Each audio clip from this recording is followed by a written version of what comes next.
시편 42편 1절 첫 번째 구절 함께 봉독하시겠습니다. 하나님이여, 사슴이 시냇물을 찾기에 갈급함같이 내 영혼이 주를 찾기에 갈급함하니이다. 두 번째 구절 42편 7절의 말씀입니다. 주의 폭포 소리에 주의 모든 파도와 물결이 나를 휩쓸었나이다. 세 번째 본문입니다. 히브리서 3장 1절 말씀입니다. 함께 봉독하시겠습니다. 그러므로 함께 하늘의 부르심을 받은 거룩한 형제들아, 우리가 믿는 도리의 사도이시며 대제사장이신 예수를 깊이 생각하라. 마지막 네 번째 구절입니다. 히브리서 12장 2절 말씀입니다. 함께 봉독하시겠습니다. 믿음의 주요 또 온전케 하시는 이인 예수를 바라보자. 그는 그 앞에 있는 기쁨을 위하여 십자가를 참사 부끄러움을 개의치 아니하시더니 하나님 보좌 우편에 앉으셨느니라. 아멘. 기도하시겠습니다. 하나님, 저희들을 각각 신묘막측하게 다양하게 지으셨기에 우리들의 신앙과 하나님과의 관계가 다채롭고 풍성한 것을 저희들 살펴보았습니다. 오늘 이 시간 예수님의 생애 속에 나타난 하나님과의 아름다운 관계들이 교회의 역사 속에 기독교의 영성으로 방향 지워져 펼쳐나가고 또 그것이 우리의 영적인 훈련이 되어야 함을 깨달으면서 우리들의 신앙이 더욱더 주님의 온전하심을 닮아가게 도와주시옵소서. 예수님 이름으로 기도드립니다. 지난 시간에는 그 기독교 영성의 다양성이 인간의 기질, 하나님이 우리를 어떻게 지으셨는가와 관련이 있다는 것을 말씀드렸습니다. 오늘은 이 교회사 속에서의 이 기독교 신앙과 영성이 다양하게 펼쳐나가는 그 스펙트럼과 그 카테고리, 그 다양한 운동들이 예수님이 하나님과 맺고 계시는 관계성, 그 다채로움 속에서 비롯되었고, 이것이 또 우리들의 신앙의 훈련, 우리가 어떻게 하나님을 닮아가고자 하는 그 방향성, 거기에도 깊이 관련이 있다는 것을 살펴보도록 하겠습니다. 제가 이제 98년도에 신대원에 들어갔는데 지금 한국에서 25주년, 졸업한 지 25주년 된 그런 행사가, 동기생들의 행사가 크게 열려서 장로회 신학대학교 채플에도 가고 거기서 이렇게 교수님들도 저희를 가르쳤던 은사님들도 모셔다가 이제 큰 행사를 하는 것을 제가 저는 참여를 못하니까 그냥 카톡의 사진과 영상이라든가 이런 걸 보면서 저도 헤아려 보니까 졸업을 한 지 입학을 한 지 28년, 그러니까 꽤 시간이 지난 거죠. 보니까는 그 옛날 사진이 있는데 이제 들어가서 아직 정식 학기가 시작되기 전에 히브리어를 배우던 계절학기, 그러니까 1998년도 1월인가 2월인가 눈이 굉장히 많이 온 사진이 있더라고요. 거기 보니까 그때 심장이 약해서 벌써 하나님의 부름을 받은 소천을 한 그런 동기생도 있고, 굉장히 여러분들이 다양한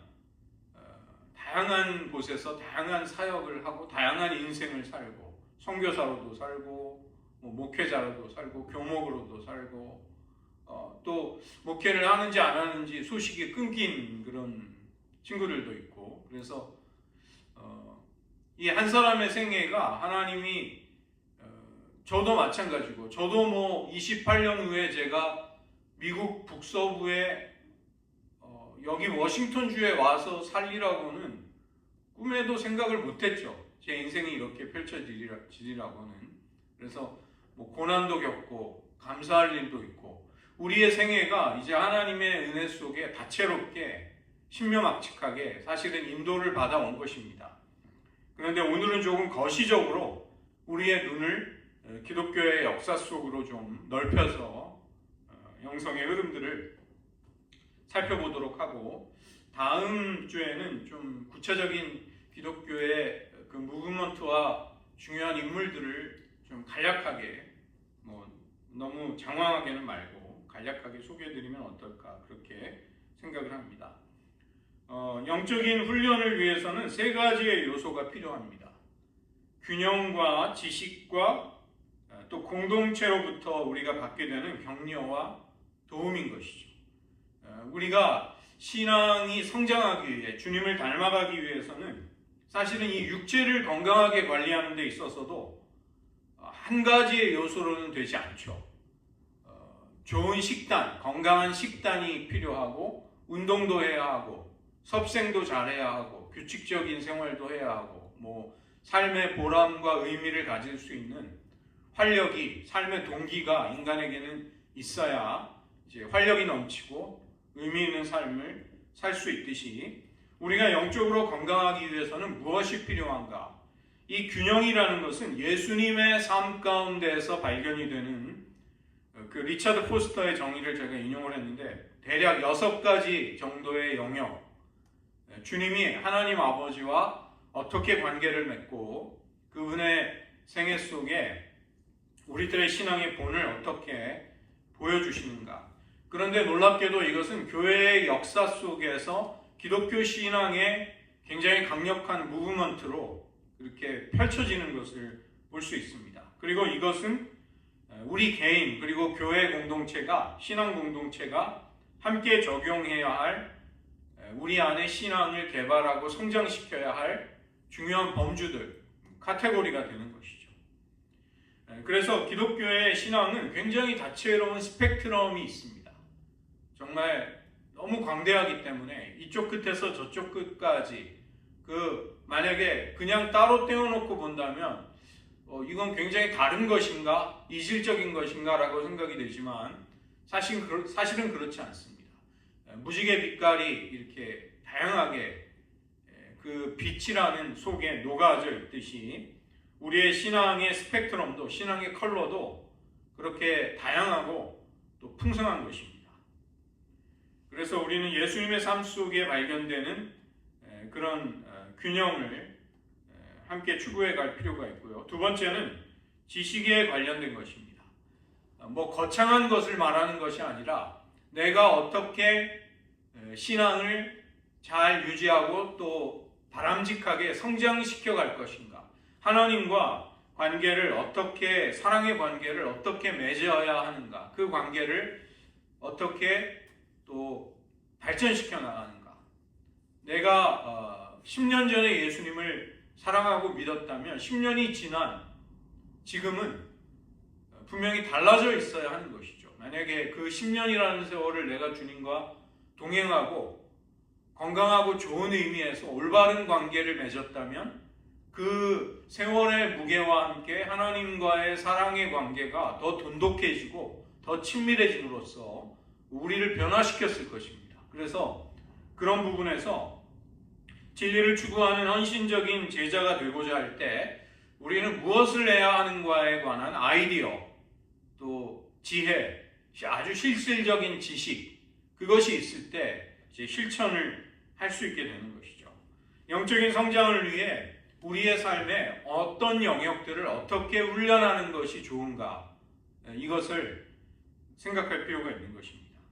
그냥 가만히 있어도 우리는 어쨌든 삶에 떠밀리듯이 하나님의 섭리 속에 우리는 성장하고 변화되는 것이 아닌가, 이렇게 좀 피동적으로, 수동적으로 그렇게 임하는 것보다는 어떻게 할 때 하나님 앞에 좀 더 가까이 갈 수 있을까, 하나님과의 우정 어린 동행을 한다는 것이 무엇일까, 우리의 인생을 사실은 그렇게 접근할 필요가 있는 것입니다. 인생의 계절이 다르기 때문에 아이가, 어린아이가, 그다음에 청소년이, 청년과 장년이, 또 노년이 하나님을 바라보고 신앙을 추구하는 그런 주안점이, 초점이 당연히 달라지겠죠. 그래서 그러나 분명한 것은 어떤 인생의 계절에 있든지 간에 우리는 하나님과의 관계를 사랑으로 잘 가꾸어 가고 풍성하게 온전하게 세워나갈 필요가 있는 것입니다. 세 번째는 서로에 대한 격려와 또 책임을 다하는 것이죠. 우리에게 남아있는 이제 신앙의 문제는 주님을 사랑하면서 실제로 주님과의 관계 속으로 주님과의 동행이라는 그 믿음의 여정을 떠나는 것입니다. 그래서 실제로 해보는 것이 우리의 결단을 요구하고 사실 어려운 부분이죠. 왜냐하면 우리의 변화를 가로막는 끈질긴 습관, 타성, 관성, 우리에게 익숙해 왔던 것들, 이런 것들이 우리를 방해하는 것입니다. 한국의 태릉선수촌에 가면 엘리트 체육의 진수를 볼 수 있습니다. 국가대표 선수들을 뽑아다가 죽도록 훈련을 시킵니다. 정말 새벽부터 밤늦게까지 가장 좋은 식사를 제공하고 국제 경기에서 우리나라의 위상을 정말 높여줄 그런 엘리트 체육, 그런 선수들을 훈련시키는 것이죠. 그러나 이제 그것의 약간 한계 같은 것도 한국이 사실은 느끼는 것입니다. 미국이나 일본 같이 사회체육이 깊이 뿌리내린 나라들, 그런 나라들의 저력이 사실은 더 강하다고 할 수 있는 것이죠. 왜냐하면 특별한 그 체육계 엘리트들이 금메달을 따는 것도 중요하지만 국민들 전체가 운동을 하고 몸을 건강하게 관리하고 또 쉽게 그런 활동들을 펼칠 수 있는 사회의 인프라나 제반 조건이 잘 갖추어져 있다면 거기에서 살아가는 시민들은 운동을 굉장히 일상 속에서 즐겁게 손쉽게 할 수 있는 것이죠. 그래서 뭐 미국도 사실은 그런 면에서는 정말 좋은 환경입니다.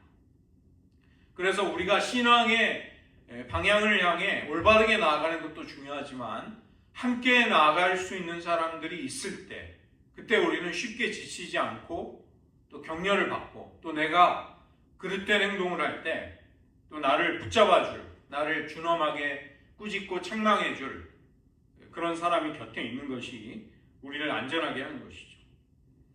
우리가 깊은 골짜기를 건널지라도 첫걸음을 떼야 합니다. 그때 우리 곁에 함께하는 사람들이 있다면 우리는 계속해서 그 길을 걸어갈 수 있는 것이죠. 그래서 신앙 공동체에서 서로를 통해 얻는 큰 유익은 우리들 서로가 하나님의 은혜의 통로가 되어주는 것입니다. 저 사람의 삶의 모습을 보고 또 은혜로운 입술의 말을 듣고 또 나를 말없이 격려해주는 사랑 어린 눈빛, 중보의 기도, 이런 모든 것들이 우리를 또 힘을 주고 격려하는 것이죠. 우리는 오늘 이 예수님을 통해서 교회사를 연결시키기를 원하기 때문에 영적인 성장을 추구할 때 히브리서 기자의 진지한 제안을 주목해야 합니다. 저희 2024년도 저희 교회의 표어이자 목표였죠. 예수님을 깊이 생각하고 예수님을 바라보자는 것입니다. 성령의 역사와 은혜를 갈망하며 또 성장을 추구할 때 우리는 무엇을 기대할 수 있을까요? 예전에 이집트의 왕이었던 프톨레마이오스 1세가 유클리드라는 유명한 수학자에게 기하학을 배웠다고 합니다. 이집트가 나일강이 범람하기 때문에 토지를 측량해서 수학과 기하학이 이렇게 많이 발달한 고대 문명의 가장 발달한 나라였죠. 그래서 이게 너무 그 학문이 기하학이 어려우니까 좀 빨리 배울 수 있는 길이 없냐. 그러니까 유클리드가 왕이여 당신이 다니시는 길이 있습니다. 왕만이 다니실 수 있는 길, 로열 로드. 그러나 기하학에는 왕도가 없습니다. 그런 이야기를 합니다. 우리가 기독교 영성을 추구하고 내 신앙이 성장하고 주님의 온전하심을 닮아가기를 원할 때 어떤 마술이 일어나는 것은 아닙니다. 은밀하고 비밀스러운 어떤 비결, 지름길, 왕도 이런 것은 없습니다. 그러나 그렇다고 해서 그러면 올바르고 합당한 길은 없는가? 아무렇게나 해도 되는가? 그것은 또 아닙니다. 우리의 믿음이 성장하기 위해서는 우리의 신앙이 올바로 잘 성장할 수 있는 좋은 환경, 지혜로운 선택, 안전한 길, 역사적으로 믿음의 선진들이 먼저 걸어보고 하나님과 아름다운 관계를 가꾸어 왔던 좋은 안전한 길들이 우리에게는 많이 있습니다. 우리는 그것을 이제 그 마지막 때에 그 유산의, 기독교 유산의 풍성함을 우리의 것으로 취할 수 있는 그런 부분에서는 우리에게 굉장히 유리한 부분이 있는 것이죠. 그래서 영적인 성장은 하나님이 우리의 내부에서부터 우리의 삶을 변화시키도록 우리를 어떻게 그분에게 맡겨드리는가, 이런 문제가 있는 것입니다. 그래서 균형이라는 것은 예수님의 삶에서 나타나는 대략 6가지 정도의 특징, 또 그것이 교회사 속에 굉장히 중요한 흐름들이 되어왔고, 그것은 우리의 영적인 훈련의 방향성을 제시해 주는 것이죠. 그 다음에 지식이라는 것은 내가 어떻게 해야 하나님과 더 가까이 동행하며 사랑의 관계를 잘 세워나갈 수 있을까에 대한 아이디어, 건전하고 올바른 판단력, 또 나에게 기독교의 풍성한 유산을 나의 것으로 적용할 수 있는 지혜, 이런 것들이 요구되는 것이고, 그걸 당연히 지식이 있다고 해서 되는 것이라기보다 그 올바른 길을 따라 우리가 주님과 함께 동행하는 삶의 실천, 헌신, 내 삶을 투신하는 것, 이것이 필요하고요. 세 번째가 격려입니다. 공동체가 도움을 주고 내가 도움을 주고받고 또 기도를 통해 또 덕을 세우는 것이죠. 미국의 고든 맥도날드라는 유명한 목사님이 계신데, 이분이 내면 세계의 질서와 영적 성장이라는 그 베스트셀러를 쓴 분입니다. 이분이 자기 삶이 무너지는 체험 속에서 이 책을 썼어요.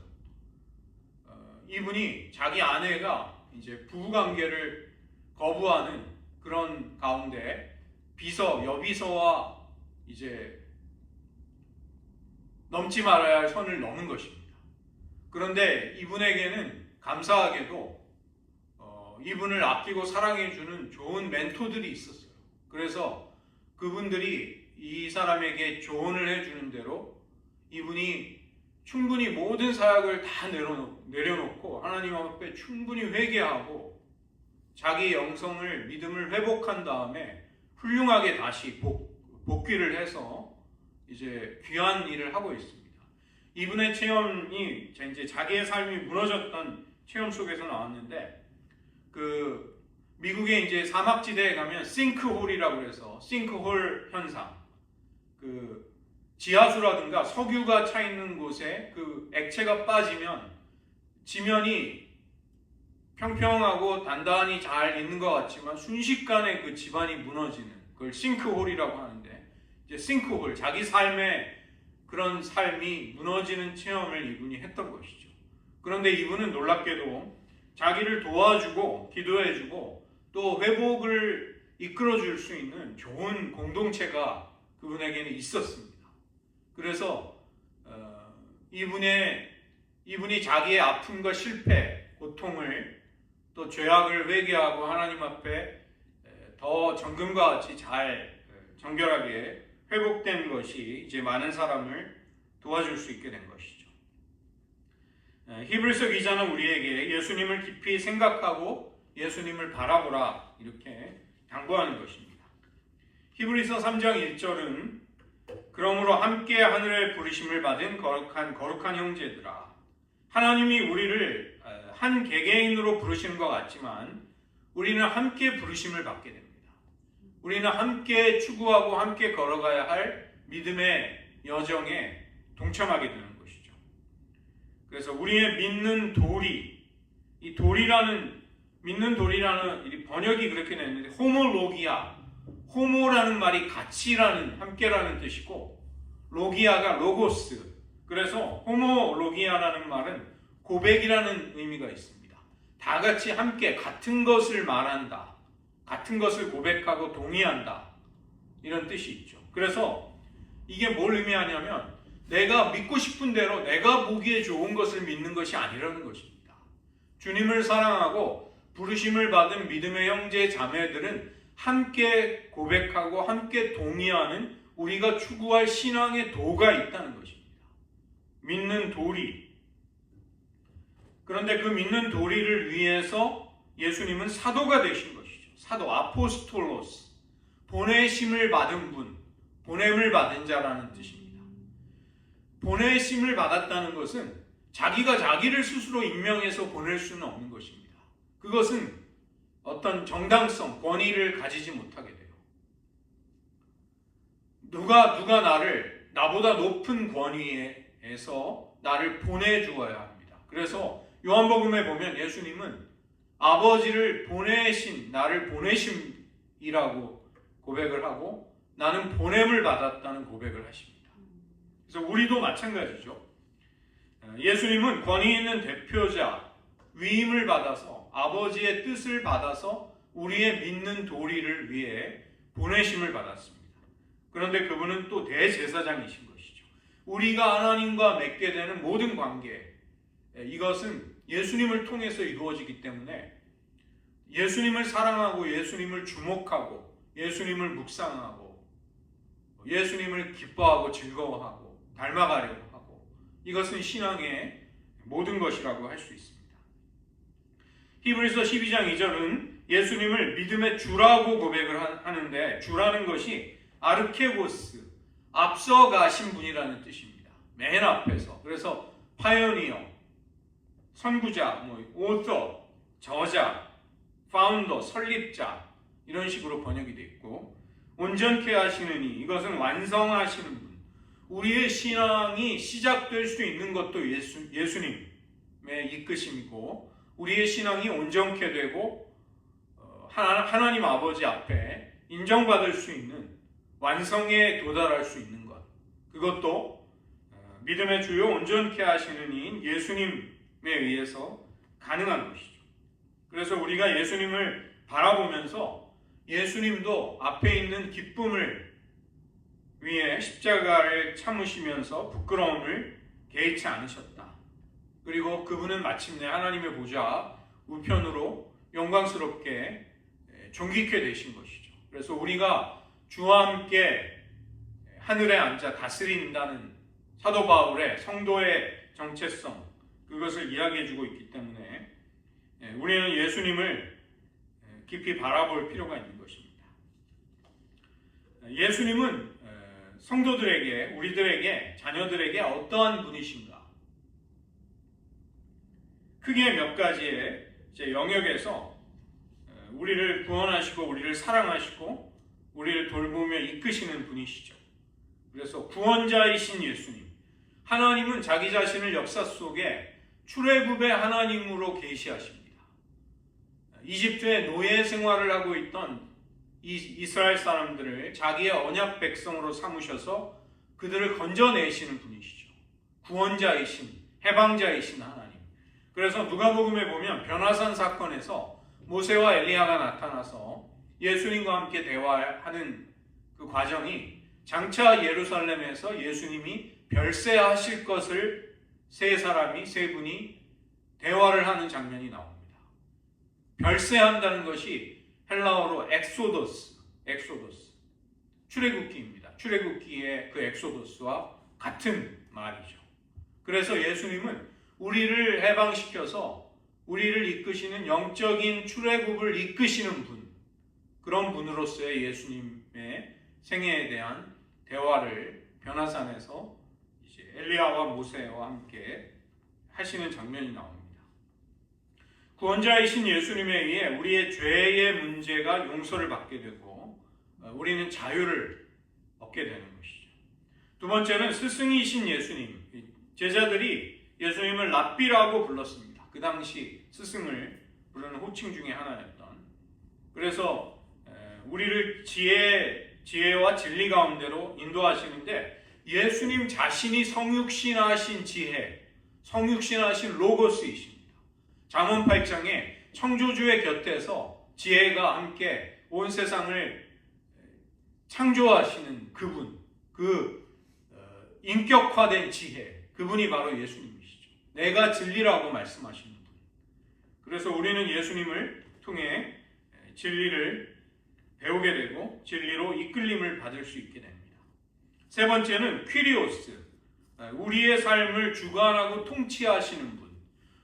구약 성경의 큰 주제가 언약이라면 하나님이 자기의 백성을 선택하시고 언약을 맺으시고 그들에게 메시아를 약속하시는데, 신약의 주제는 또 하나님의 나라입니다. 하나님의 나라. 사도 바울이 셋집에서 부금을 당한 상태로 자기에게 찾아오는 사람들을 자유롭게 만나서 하나님의 나라를 가르쳤다.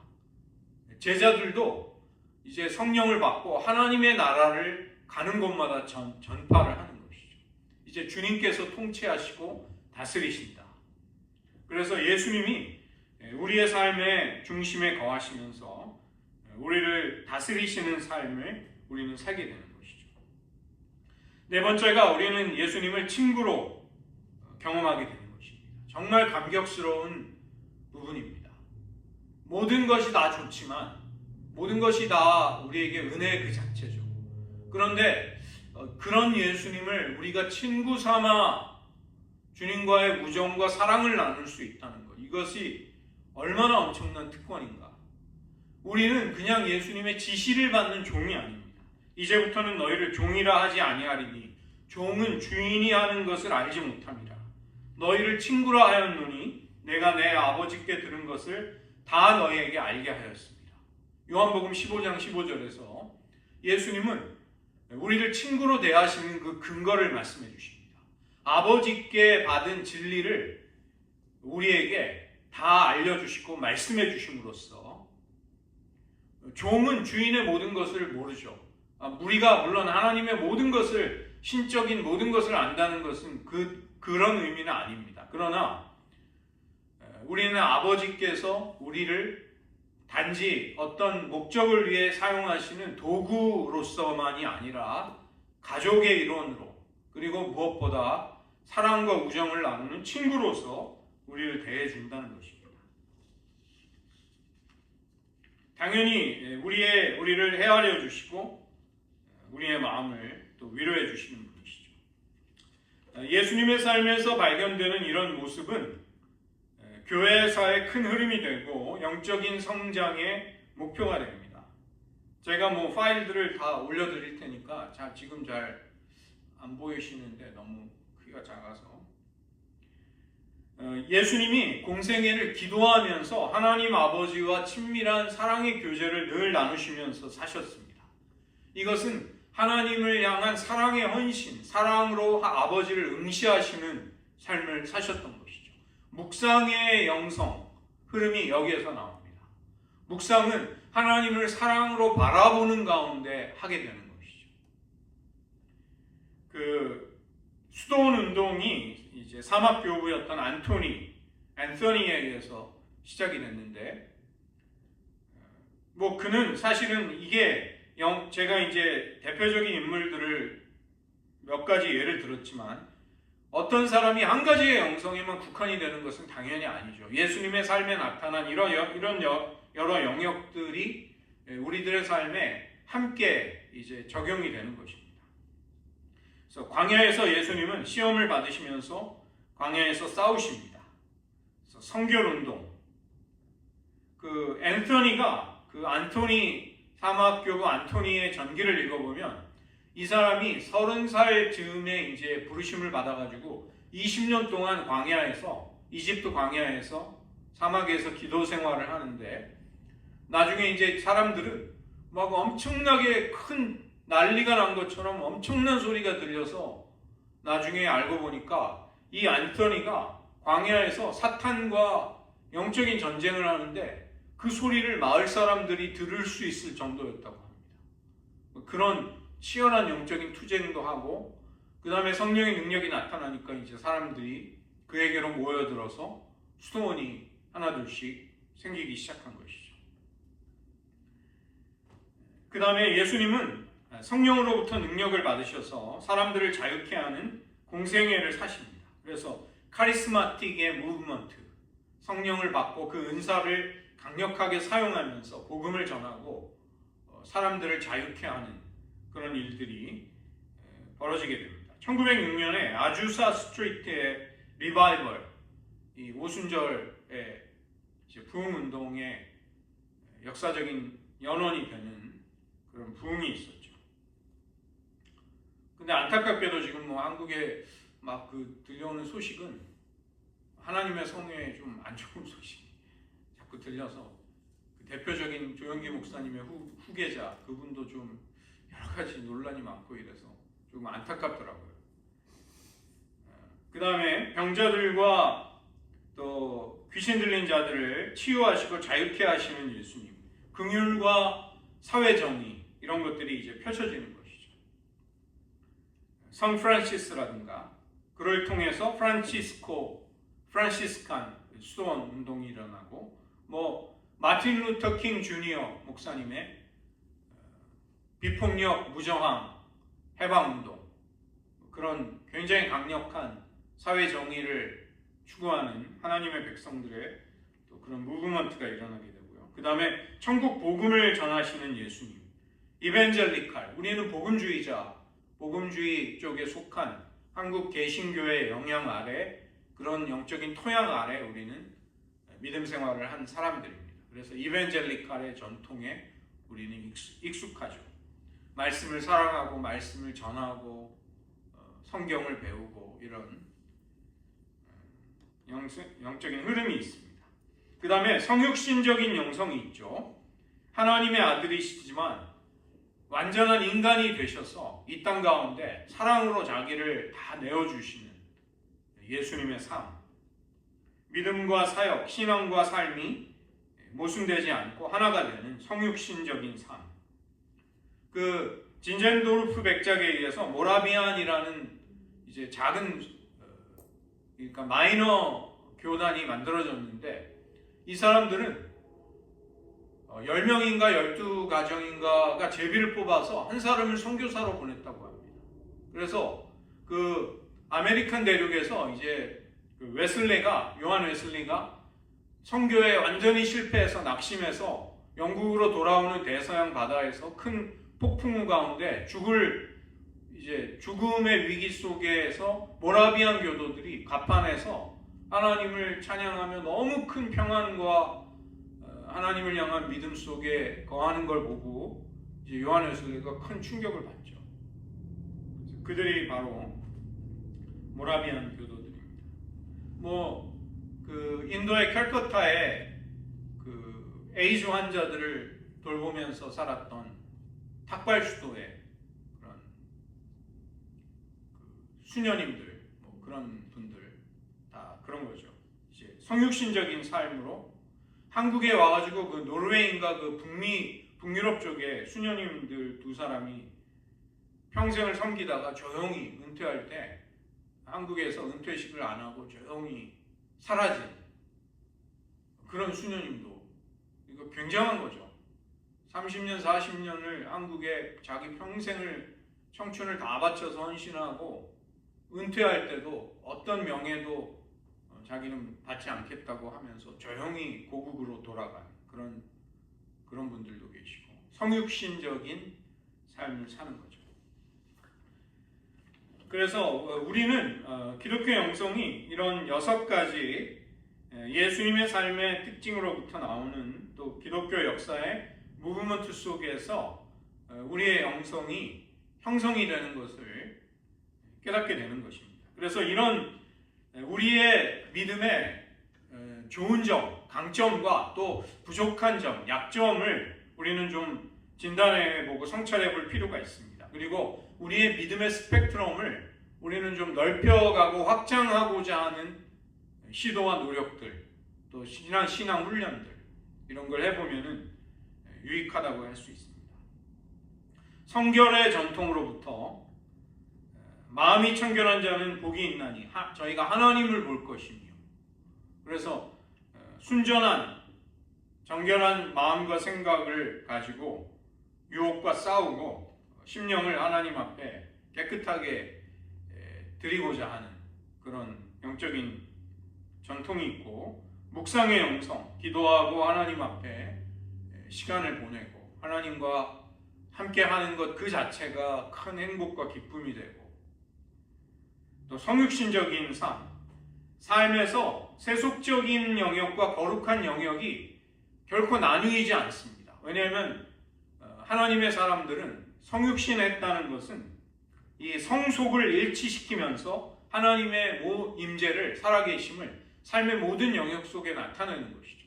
스가랴서 14장 20절을 보면 그날에는 말방울의 여호와께 성결이라고 기록이 될 것이다. 그날 여호와께서 역사에 개입하시는 하나님의 날, 종말의 때, 그때는 대제사장의 금패 위에 새겨지는 여호와께 성결이라는 문구가 말방울에도 새겨질 것이다.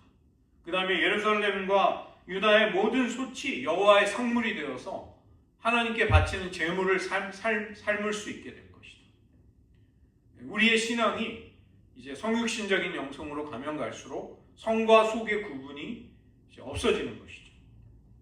그 다음에 카리스마틱한 영성의 전통, 성령의 은사를 받고 능력을 받고 그것으로 하나님의 일을 감당하고, 또 우리 안에 성령의 열매를 맺어가고, 사회 정의, 긍휼이 필요한 이들을 돕고 사랑하고 섬기는 그런 삶. 한국 사회가 사실 그런 신앙인들의 헌신과 사랑을 많이 받았습니다. 한국 교회가, 한국의 국민들이.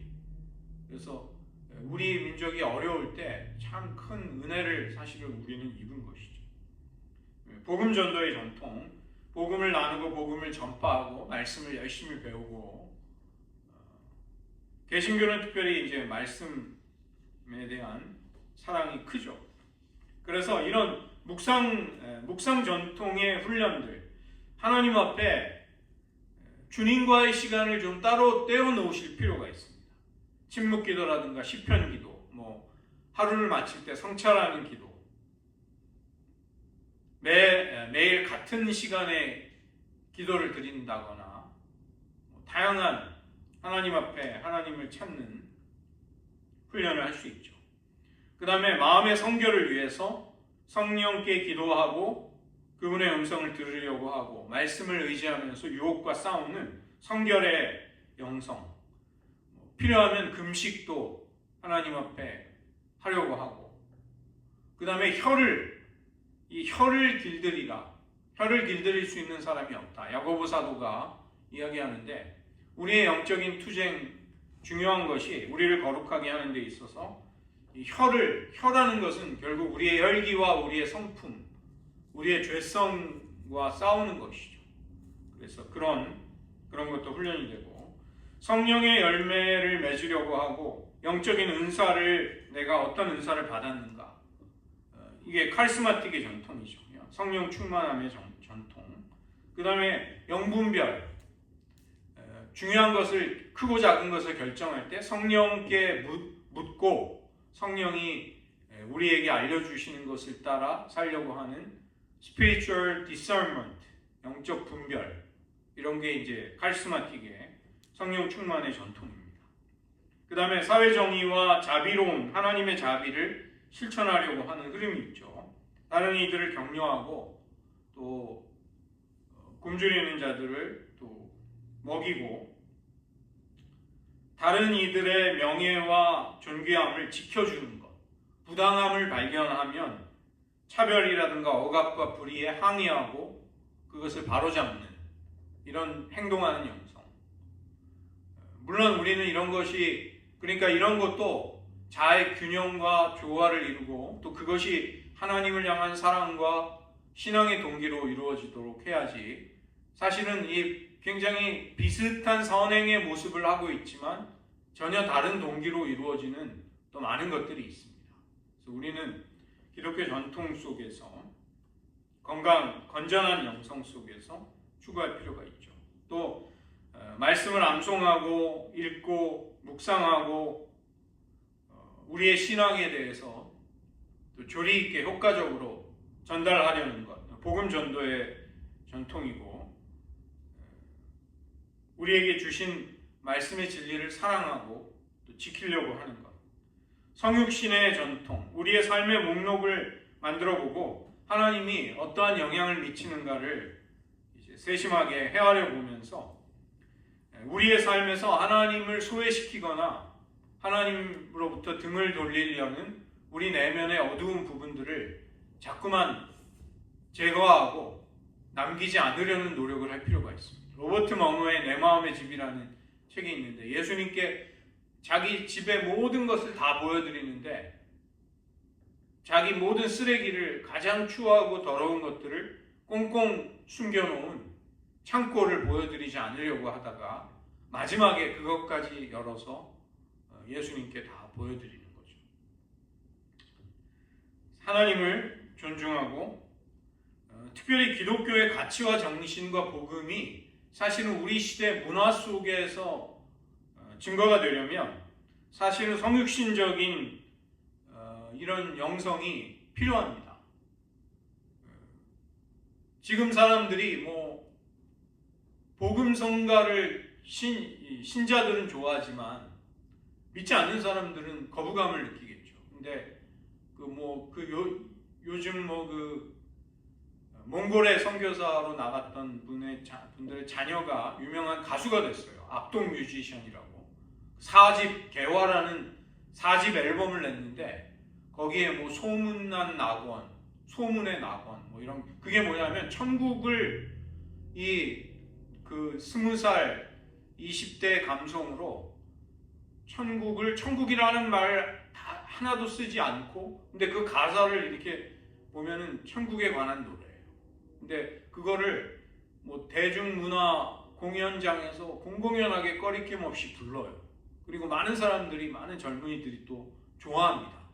우리 어르신들은 아마 그 앨범 안 맞지 않아서 문화적인 게 맞지 않아서 안 들으셨겠지만 지금 그러니까 굉장히 저는 그런 게 우리 시대에 굉장히 바람직한 그래도 선교사님이 참 자녀를 잘 키웠구나 그런 생각을 보면서 했습니다. 우리가 가지고 있는 감사할 수 있는 많은 것들이 있습니다. 그리고 우리에게는 더 성장할 여지가 있습니다. 나는 이만하면 됐다. 나는 이만하면 온전하다라고 감히 말할 수 있는 사람이 누가 있겠습니까? 우리는 여전히 더 우리의 연약함을 극복하고 우리의 부족함을 채워야 할 부분이 있는 것이죠. 주님의 온전함을 닮아가야 할 성장의 여지가 있는 것입니다. 우리가 모두가 다 똑같은 약점이나 강점을 가지고 있지 않습니다. 그래서 우리가 서로 만나고 공동체를 이루어서 혼자라면 얻을 수 없는 그런 중요한 혜택들, 좋은 것들을 우리는 배울 수 있고 또 나누어 줄 수도 있는 것이죠. 거인의 어깨 위에서 우리는 멀리 내다볼 수 있습니다. 시대를 초월해서 우리는 멘토를 만날 수 있습니다. 박동원 목사님이 저한테 이제 한국에 계신 목사님을 소개해줘서 저는 그분에게서 많은 유익을 최근 몇 년간에 받을 수 있었습니다. 나에게 없는 것이 다른 사람 또 나에게 익숙하지 않은 신앙의 전통과 영성과 다른 영역의 강점 속에 있을 수 있습니다. 그러면 우리는 그걸 취해보려고 하고 배우려고 하고 나의 연약함을 어떻게 보완할 수 있을까? 그런 풍성함을 또 우리는 이용할 수 있는 것이죠. 하나님을 향한 갈망이 우리 안에 있다는 것이 은혜입니다. 하나님을 간절히 찾을 수 있게 될 때 우리는 점점 더 깊은 은혜의 자리로 이끌림을 받을 수 있게 됩니다. 우리 안에 하나님을 향한 사모함이 있다는 것. 이것은 우리에게 하나님의 하나님 되심을 알게 하는 자리로 우리를 이끄는 것이죠. Let God be God. 하나님으로 하여금 하나님 되시게 하라. 우리가 인정한다고 하나님이고 그렇지 않다고 하나님이 아닌 건 아니죠. 그러나 온전한 하나님, 그 충만하신 하나님이 우리의 삶에 더 임하시도록 우리의 공동체 가운데 더 임재하시도록 그런 하나님을 진정한 하나님을 추구하는 것입니다. 그래서 시편 기자의 고백이 그것입니다. 고라 자손의 시. 사슴이 시냇물을 찾기에 갈급함 같이 내 영혼이 주를 찾는 데에 갈급합니다. 찾기에 갈급하다 이렇게 번역이 됐는데 히브리어는 한 단어입니다. 야라그. 야라그라는 말은 헐떡인다는 뜻입니다. 헐떡인다, 갈망한다, 목마르다, 목말라하다. 그 다음에 어느 쪽으로 경향이 쏠리다, 기울어지다 이런 뜻이 있습니다. 그게 야라그입니다. 사슴이 시냇물의 신선한 물냄새를 얼마나 민감하게 맡고 그걸 얼마나 소망할까요? 우리의 영혼이 이제 하나님을 향해 그런 갈망을 가진다는 것, 이거 자체가 은혜이고, 42편 7절을 보면 주의 폭포 소리에 깊은 바다가 서로 부르며 주의 파도와 물결이 나를 엄몰하도소이다. 나를 휩쓸어 가나이다. 주의 폭포 소리, 주의 파도와 물결 이렇게 번역이 됐는데 히브리어로는 당신의 폭포 소리, 당신의 파도와 물결 이렇게 되어 있습니다. 우리를 엄습하는, 우리의 삶을 다 떠내려가고 우리를 온통 실종시켜 버릴 것만 같은 파도와 물결이 밀려올 때 고라 자손은 이것을 하나님의 파도와 물결이다, 하나님의 폭포 소리다 이렇게 고백을 하는 것입니다. 하나님이 우리를 홀로 고난 속에, 불행 속에 던져두시는 분이 아니라는 것이죠. 내가 어떤 혹독한 일을 겪을지라도 주님의 파도와 물결이 나를 휩쓸어 갈 뿐입니다.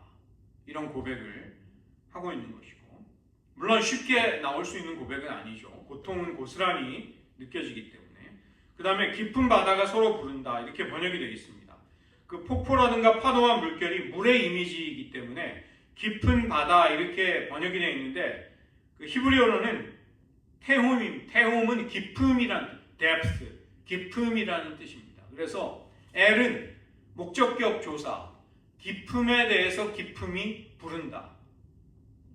직역을 하면 깊음이 깊음을 부른다는 뜻이죠. 그래서 우리가 하나님을 사랑하면서 받게 되는 깊은 은혜, 깊은 고난, 우리 인생의 여러 가지 일들이 우리를 점점 더 하나님의 은혜를 사모하고 의지하고 깊이 음미할 수 있는 자리로 이끄는 것입니다. 깊음이 깊음을 부를 수 있는 것이죠. 얄팍하고 꾀를 부리고 회피하고 나태하고 안일하고 그릇된 진리를 쫓지 않는 그릇된 자리에서 깊음이 나올 수는 없는 것입니다. 깊음이 깊음을 부르는 것이죠. 깊은 진리, 깊은 고난, 깊은 은혜, 깊은 섭리. 28년이 지나고 보니까 저도 28년의 세월 동안 나랑 같이 신학교 들어간 수많은 사람들의 인생을 하나님이 이끌어 오셨구나. 그거를 느끼는 거죠. 그래서 오늘 저희들 예수님의 삶의 영역 속에 나타났던 중요한 이 6가지의 특징, 이것은 교회사 속의 영성의 흐름이 됩니다. 그리고 이 영역들이 다 우리가 영적인 훈련을 할 수 있는 그런 카테고리들이 되는 거죠.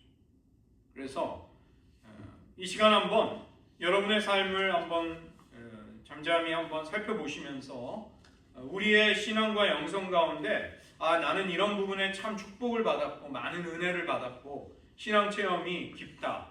그러나 반대로 또 다른 쪽에 어떤 부분에 있어서는 부족함이 있구나, 약점이 있구나, 또 나의 경험이 일천하구나, 우리 신앙 공동체가 그런 영역에는 또 좀 거리가 있구나, 이런 거를 우리는 한번 헤아려 보면서 주님의 온전하심을 향해 우리들의 신앙이 나아갈 수 있게 해달라고. 우리 개인만이 아니라 또 공동체에도 하나님이 주시는 은혜가 필요하고, 한국교회와 미국교회에도 또 잘하고 좋은 부분도 있지만 하나님이 회복시켜 주셔야 할 부분들, 우리 시대에 또 하나님이 새로운 영적인 부흥을 주셔야 될 부분들 역시 있는 것이죠. 그래서 이 시간 성결과 묵상과 성육신, 카리스마틱한 영성의 전통, 사회정의와 긍휼, 복음전도의 영성, 이러한 것들이 우리 안에서 주님의 온전하심을 향해 나아가는 가운데 훈련되고 또 더 깊어지기를, 더 넓어지기를 이 시간 잠시 기도하고 마무리하겠습니다.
예수님의 삶 가운데 나타났던 아버지와의 관계, 또 보내심을 받아 보내신 이의 뜻을 행하시던 예수님의 삶의 중요한 특징들, 그것이 놀랍게도 교회사 속에 거룩한 영성의 흐름과 전통과 또 큰 영적인 자원들이 되어 왔음을 깨닫습니다.